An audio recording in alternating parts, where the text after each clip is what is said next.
阿姨，现在是我们准备要睡觉的时间，然后小孩们都已经睡觉了，我们就想说可以来尝试一个新的影片形式，就是睡前闲聊。所以今天想要跟大家闲聊的主题就是关于小孩的睡眠倒退。我们就想说可以来回顾一下我们这阵子到底经历了什么，然后可以跟大家分享一下这些历程。就是我们家现在2个小孩，一个小孩是10个月吧，然后另外一个是2岁多一点。我们也是遇到了才知道的，小孩2岁的时候会有一个超级睡眠震荡期这样子。其实黄熙在2岁以前，他一直以来其实都睡得蛮好的。他从9个月开始睡过夜之后，他基本上我自认为他是一个超能睡的小孩，每天都睡12个小时左右。而且就大概从1岁2个月，就是开始我们在澳洲之前的第一个家之后，他就是直接自己睡自己的房间。所以当初在这个睡眠震荡期的时候，我就会觉得这其实是一个很绝望的一个状态。我觉得当初我们真的会有一种觉得永无止境，然后半夜听到小孩子在那边哭的时候，真的会觉得好像在做噩梦的感觉。就大概是发生在他2岁的前后各1-2个月的期间。我觉得因为小孩睡不好的话，就是爸妈就会睡得很不好，然后爸妈睡不好，但你白天又要照顾小孩，所以它就是一个恶性循环。所以我就觉得说，如果当初我们在这个状况的时候，然后我们可以有一些人给我们一些经验分享，然后让我们知道说，哦，其实这件事情它并不是永无止境的，它其实过一段时间，只要有正确的方法就会好转的话，我觉得会很有帮助啦。对，所以今天就希望透过这部影片，然后可以跟大家分享我们是如何经历2岁的这个睡眠震荡期，以及我们觉得如果重来一次，有哪些东西是我们可以做得更好的。我们家的设定就是倾向是小孩是自己睡自己的床，并且睡在自己的房间里面。从黄熙跟黄妍一出生开始，他们是睡婴儿床，放在我们的大床旁边。到黄熙可以有自己的房间的时候，他就自己睡去他自己的房间。所以弟弟之前他也都是他自己的床，但是是放在我们的床旁边。然后到现在他也是自己睡一间。他跟弟弟都是9个月，算是自然而然的睡过夜这样子。我们都没有特别的去刻意让他们练习自己睡过夜。黄熙从他9个月开始睡过夜，一直到他1岁11个月这之间，其实他自己都睡得还蛮好的。因为那时候他已经够大了，所以他半夜醒来的时候，他就会不知道是有意识的还是无意识的状态下，他就会直接翻出他的婴儿床。那时候他的床都是4边都是有围栏的，这样翻过来之后，然后就是摔在地上这样子。他就是个不怕痛的小孩嘛，所以他每一天都会在固定的时间，大概12点到1点之间，他就会跳床出来。他的房间是在我们家的最尾端嘛，他就这样哭奔。那时候我们的坚持的做法就是，他只要来了，我们就会带着他回去睡，然后再陪到他睡着为止，然后我们再回来睡。我以为这样的状况对他来说，就是他会越来越有安全感，然后可以慢慢的解决这个睡不好的这个状态。但是后来发现，这个状态它其实是越来越恶劣的，不是它很恶劣，就是情况越来越恶化。对，情况越来越恶化，就是他开始每1个小时都会哭奔，然后翻墙，然后跑过来。那时候其实基本上就是只要一听到黄熙开始哭奔，他就会跳起来，然后冲出主卧室去半路拦截他。对，我就会从这样子躺在床上这样就跳起来。对，因为他是会跑到我们房间拍门的，然后那样弟弟就一定会醒。那我们就是大家都悲剧，所以他就是会弹跳起来去拦截他。对，所以第一个就是我们还是不断的就是带他回房间睡，因为我们还是希望他可以睡在他自己的房间里。对，这件事情是绝对是正确的。然后我们还有尝试第2个方法，就是我们把他的房间门就是强行的锁起来。几次之后，我们就发现了，其实大概2次，这个方式非常不行，他会在里面叫破喉咙。这个方法是不好的，这个方法是很破坏你跟小孩子之间的关系的。这个方式有一个不好的地方，就是它是把你跟小孩隔绝开来，所以对小孩来说，他是被迫跟你分开的。对，所以其实这件事会让他对于睡觉这件事情，他是会有更多负面的连结的。对，在那之后呢，我爸妈就回去了嘛，所以有一天我陪黄熙就是去他的房间睡觉之后，我回来的路上，我不知道为什么，我就觉得我干脆在这客房里面睡觉好了，反正他待会都会醒，我待会再去就好了，我就直接睡在这边了。我不知道是我哪来的灵感，后来我就发现，只要他一起来，我就可以直接在这个客房拦截他，他会直接冲进来这里。对我来说，我觉得就轻松了，因为从那之后开始，我就第1次的睡过夜了。就是你不用半夜站起来，反正就是他醒了，我就叫他说黄西过来，他就会跑过来，他就很开心的跑过来睡觉着，跑上来这边睡觉。所以他这样睡了几天之后，我就觉得我真是太聪明了，解决这个问题的，大家都睡得很好，然后他也睡得好。反正就我跟弟弟，我们就在那间睡，然后黄西就自己睡，睡到一个程度，他不能自己睡了，他就自己跑过来跟他一起睡。所以当我以为这一切都很好的时候，然后才发现，其实我们是做了一个非常错误的决定，就是我们让小孩跟我们同床睡。我开始去找一些书来看，就是包含之前跟大家介绍过，就是 Easy 那本书，然后还有一本叫做《如何养出好眠宝宝》之类的。我发现有一个最关键的一个核心，就是其实一直以来我们都没有帮助黄西培养一个自主入睡的能力。没有，是在他最小的时候有，就是在我们搬还在台湾的时候，我们还在台湾，但因为后来就是其实从我们开始搬了澳洲那时候开始，就是刚开始我们住朋友家，所以那时候他还是跟我们睡一起。但是从那时候开始，我觉得是因为就可以理解，毕竟环境换得很多。然后我觉得我们是有点心疼他的。对，所以那时候其实我们都就是从那时候开始，我们会陪他入睡。但是其实在这之前，其实他是可以自己入睡的。我觉得那时候对我们来说，我们有几个考量啦。一个是因为环境变很多嘛，换了一个国家，他来了1个月之后，他又去上学，然后去上学就是全英文的环境。那时候他又怀孕，那就是又快要生了。我觉得整体来说，我觉得我们是有一点担心他的心理状态的。所以我觉得在睡觉这件事情上面，我们就没有这么的抓那么紧。我们真的是会陪他睡觉，陪他聊天啊，然后摸摸他，拍拍他的屁股，这样，就是希望借此还是可以让他有一定的安全感这样子。但是其实从那时候开始，他就没有了自主入睡的能力，他就渐渐失去了这个能力。黄先喜欢捏我们的手肘，所以他睡前他一定要捏到爽，他一定要捏个半个小时，那时候他才能够睡觉。然后有时候捏到我的手都已经很痛，就是我们这边都会破掉，他也还是不睡觉。然后当我们手不给他手的时候，然后他又没有办法自己睡。每天晚上陪他睡觉都要花1个小时到1个半小时的时间，真的只能用痛苦来形容。因为假设我8点陪他睡觉，我9点半才能出来，我洗完澡10点，然后10点出来，我需要工作一下，工作到11点或11点半，然后工作完我睡下去睡半个小时，又醒了。然后他醒了之后呢，不是说陪他回去带他回去睡就好了，我要在那边陪他，大概陪他30分钟的时间，他才能够再自己再睡回去。就是到他真的睡着，可能大概又要半小时。然后如果你中间离开的话，他就又会哭。他是没有自主入睡的能力的。自主入睡不只是睡前他可以自己这样睡着，当你没有这个能力的时候，甚至就是你小孩中间睡醒，睡眠周期中间醒的时候，他是没有办法接觉的，没有自行接觉的能力，变成他中间他每次一醒来，他都需要靠别人才能让他再睡回去。他那时候烦恼到就是每天晚上都跟 ChatGPT 咨询。我会跟他报告最新的近况，然后跟他讨论他接下来要怎么办。他会同理我，安慰我，来为我加油。他是你的知心好友。对，还有另外一个就是我发现小孩的分离焦虑比我们想象中的低很多。当他睡觉的时候，然后我们离开他的房间，他开始哭，我们以为那是分离焦虑，我们以为那是不安全感，但是其实没有我们想象中的这么严重。上次有跟大家分享那个 You Did a Great Job 的那个 midwife 嘛，他就有跟我讲一件事情，他就说，其实没有一个科学证据告诉我们说，你让小孩子在睡觉之前，因为你离开的关系，他哭一下，没有一个科学证明可以说这个哭会让小孩子对你失去安全感。然后我看了那个《如何养出好眠宝宝》这本书，他就说，真正会让小孩失去安全感的是尿布脏了你不帮他换，当他身体穿得破破烂烂，当他全身都很脏，然后你不关心他，你不爱他，当他有需求，当他受伤的时候你不回应他，你长期让他肚子饿，才是真正的没有安全感。看这部影片的父母，我相信你们都不会让你们小孩是没有安全感的。对，你说没有那么容易会让一个小孩没有安全感。对，确实每个小孩的气质不太一样啦。对了，我们为我们小孩做这么多事情，其实他们没有我们想象中的这么分离焦虑，也没有这么的没有安全感。反而其实他们正在做一件事情，就是他们在操控父母。我觉得我是意识到这个点之后，决定我要来一个很重大的改变，因为我不想要再让他用哭声来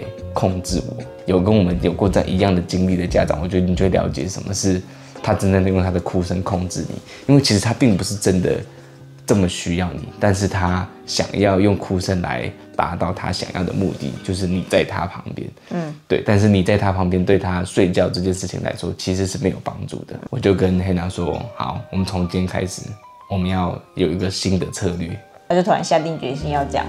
然后我就觉得好。我还记得是某个礼拜四，对，是你隔一天还要上班。我那时候就想说，不能再隔一天吗？但因为后来我们就觉得，就是这种事就是事不宜迟，就多拖一天就是对，多痛苦一点，所以我们就当机立断的决定，好，我们就是那一天开始要改变。我们两个那时候我们就没有分房了，所以那时候有点荒谬，现在也是有点荒谬。就是我们两个现在我们都是睡在客房里面，然后上次影片有跟大家分享过。对啊，反正就是弟弟就半夜不需要人家陪了。对，弟弟一个人睡主卧，还附卫浴哦，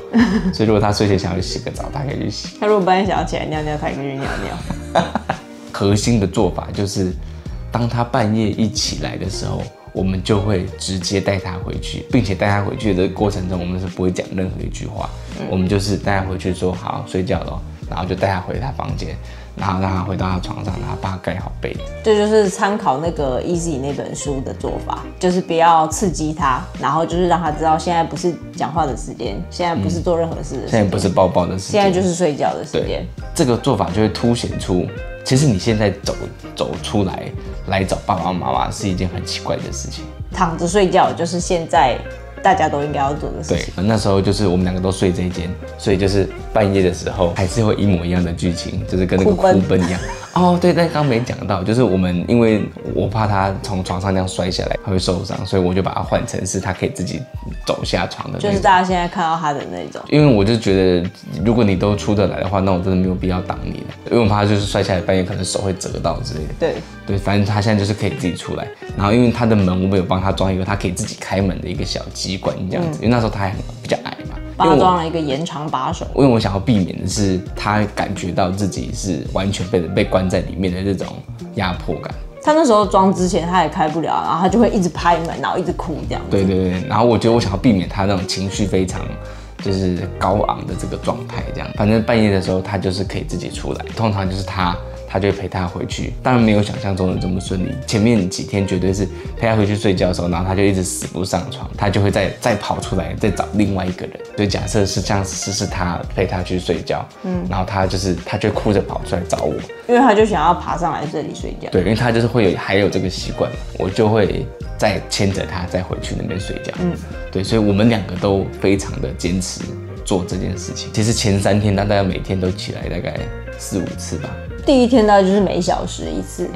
然后第2天其实就有少个1、2次了，对，然后第3天又再少个1、2次，对，所以其实进展是蛮快的。对，半夜一直起来要陪他回去的这个状态，大概就只有维持了1个礼拜吧。后面的2、3个礼拜大概都是半夜就只有起来1次而已。这边还有个状况就是每天睡觉前我们陪他睡觉的时候，还是大概需要花半个小时到1个小时的时间陪他入睡。我们的天才妈妈就想到了一个方法，她的想法就是说，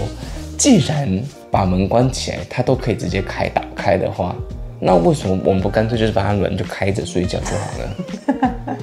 就是你想到的就会觉得为什么我之前都没想到，就突然发现既然我们都关不住他，我们干脆就把门打开。而且我后来发现突破了一个盲点，就是因为我们之前都会觉得陪他睡觉对我们来说其实的剥夺感是很重的，因为我们晚上通常就是很重要的工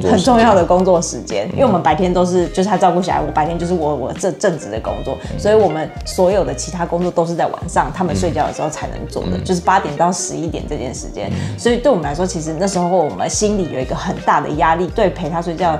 会有一个很痛苦的情绪，就是因为他每晚1分钟对我们来说就是我们少工作1分钟，然后我们还就会少1分钟睡觉。对，真的当下你就会觉得对他有很多的不满，就是你当然知道不是对他这个人，可是你会对这个状态是有很多不满的这样，然后心理压力也会很大，就是因为那时候是我陪他睡觉嘛，然后既然我们把门打开了，我就改成我坐在打开的门的那个地方，所以就是他还是看得到我的，我其实是坐在门口，然后外面是有灯的嘛，所以其实我是坐在门口做事情的，所以对我来说就变成他还需要看得到我，可是到他入睡的可能那半个小时到1个小时之间，我完全都是可以工作的。对，那我就突然就觉得，我就对于他几点睡觉这件事情，我就其实没有很在意了，因为反正从他8点他开始要去睡觉开始，到可能他9点才睡着吧，但是反正中间都是我工作的时间。对，当然有一个过程啦，就是我刚开始就是门先打开嘛，但所以我会有一点光，然后我就是从他的床旁边，然后开始慢慢，我每一天都这样移哦，就可能每天都大概移个15到30公分，离门越来越近，就是离门越来越近，然后离他的床越来越远，然后到后来我就是坐在门打开的那个地方，就直接坐在门外了。对，门外，但是他看得到可能我衣服的一点点，然后可能过了2-3天、3-4天之后，然后后来我就变成我移到他看不到的地方，但是我还是在门旁边，所以他叫我的时候我会回他，然后他就会知道说哦，其实我是在那里。然后到后来我现在已经是直接我就是坐在餐桌上做事了，所以现在对我来说就是更没有影响了，就是我是在光源很充足的地方然后做事，然后他叫我，但是因为门是开着的，所以我觉得对小孩来说，就是当我在回应他的时候，就他就会妈妈妈妈这样子，然后我就会说我在这里，但是我觉得对他来说，因为门是开着的，所以他会觉得他跟我是在同一个空间。就是现在我们又开始慢慢把他的门缝收小这样子，所以他的门缝其实现在基本上就只是离关起来就是只有可能15公分这样子而已了。但是对他来说，就是他只要叫我，他是可以直接听到我们的声音。我就觉得对他来说，这个安全感，这个感受是差很多的。然后所以其实他到现在的情况，就是他现在又慢慢长回来了他自己睡的能力。所以像他现在8点，我们各种睡前的事情就是准备好之后呢，然后我就是把他带去他床上，然后帮他盖好被子。我就出来了，然后我就是帮他门留了一个这样子的缝，然后我就会坐在餐桌上开始工作。然后呢，他可能到他入睡前，可能10到15分钟，他就偶尔他就会妈妈一下，他就想要确定一下我是不是在。但是其实有时候现在可能都顶多他到他睡前可能就叫个2-3次吧。然后他有时候他真的就是可能那天比较兴奋，他通常其实没有到那么快睡着，但他自己就会在那边翻来翻去。然后他有时候他就会希望就是我再帮他盖一下被子，所以我可能就会再进去盖一下被子。但反正就是盖完，然后我就再出来。最近的话，晚上可能顶多偶尔，然后可能会有一次，就是他会叫我们要进去帮他盖被子。半夜的时候。对，但是我觉得有一个很大的差别，就是那种时候他已经是不太会有情绪的了。对，就是他之前他那时候，我们不是说他会哭奔嘛，对不对？但是其实像他现在，如果他半夜他希望我们的时候，他就会妈妈这样子，贝贝，他就会盖贝贝这样子，然后我就会说好，然后我就会再下来，然后我就进去把它盖，然后我就出来，我就可以再继续睡觉。其实我们是很知道他是可以自己盖被子的，对，只是我觉得他叫我们去帮他盖被子这个点，是因为他在半夜的时候，他还是想要得到一些我们的关爱，这样。我觉得对我来说，我是愿意做这件事情，因为我就是一个半夜会起来尿尿的人嘛，所以我就觉得我不太顺便起来尿尿。对，我是不太介意我被影响的。但像之前的状况就是，我帮他盖完被子之后，他又会不想我出来，就是会有以前的那个模式。对，而且那时候有时候我出来就来不及穿衣服，因为我怕就是开始叫很大声嘛。对，我们也是尽量就是慢慢的，就是每次帮他盖完被，我们就坐的离门口越来越远，越来越远，然后到他看不到我们。对，所以就是我们一样是盖完，然后我们就直接坐在门口他看不到的地方，然后就是离他的门口越来越远，然后远到一个程度，大概了解我们家的那个的格局就知道，其实离到远到一个程度，基本上就是回到客房门口了。其实我们家没有那么大，可能需要比较理性的拆开这件事情。就是我们并没有不想陪他睡觉，可是睡觉是一件很重要的事情。对，然后那个时间就是睡觉的时间。对，我觉得最后就有几个点，就是可以跟大家分享啦。我觉得对我来说有一个最重要的发现，就是以前我都觉得陪小孩睡对小孩来说很重要。经过这一次的经验，我就知道，就是其实陪小孩睡并不会真的帮助他睡得很好，甚至就是你跟小孩一起睡觉，其实会让小孩子睡得很差。当他半夜的时候，他都会需要看你在不在。就是小孩如果能够自己睡，他绝对是睡眠品质最好的。对小孩来说，他的入睡的那个当下是怎么样？当他中间睡眠周期醒来的时候，他就一定要回到他入睡的那个状态，他才能够接着睡。所以，例如说，如果你是他在睡着的那个当下，他是被摇晃睡着的，那他中间醒来之后，他就会觉得为什么我不是在刚刚那个情况？所以他就必须要回到摇晃的那个情况，他才能够睡着。对，所以如果他入睡的时候是有爸妈在旁边的话，那他醒来的时候，他就一定要有爸妈，他才能够接着睡觉。他迟早都需要学会这个能力。对啊，就是你不可能到30岁的时候，然后你还要跟妈妈一起睡觉嘛，就是你一定如果是的话，没有，我们也尊重你。没有不好啦，没有。就对于一个人来说，练习自己睡觉这件事情，就是你迟早都要学习的，对。但是你越早学会这件事情，它就跟你越早学会自己吃饭是一样重要的事。你就可以越早享受好的睡眠品质，这样睡得好，然后又会吃得好，吃得好又动得好，动得好，因为累了嘛，你又睡得好。完美。他的生理需求都被满足的时候，我觉得真的情绪上面都会比较稳定。就是当然像可能黄熙现在他就是2岁阶段嘛，所以他本身情绪是会有一些波动的。可是我觉得当他整体的生理运作状态是比较好的时候，他就会比较容易回到那个平衡的状态。我觉得第二个重点就是说，其实小孩并没有你想的这么脆弱，反而他其实他的很多行为都是在操控我们。当然小孩他们不是有意的做这件事情的，对，所以就只是形容这件事情的结果确实是这样。那我觉得第三个就是，其实睡眠倒退，只要你的策略是正确的，其实你可以在非常短的时间内就得到改善。因为他们毕竟一直在长大，所以不能一直用一样的策略在复制过去的经验，这样。所以就是如果你正在经历这个历程，或者是你可能准备要开始经历这个历程的话，就是我们刚刚分享有几件事情不要做的，那就不要做。那就祝大家早日睡过夜喽。父母睡过夜比小孩睡过夜还奢侈。今天的睡前闲聊就到这边。OK， 晚安。我要睡了。腰好酸啊。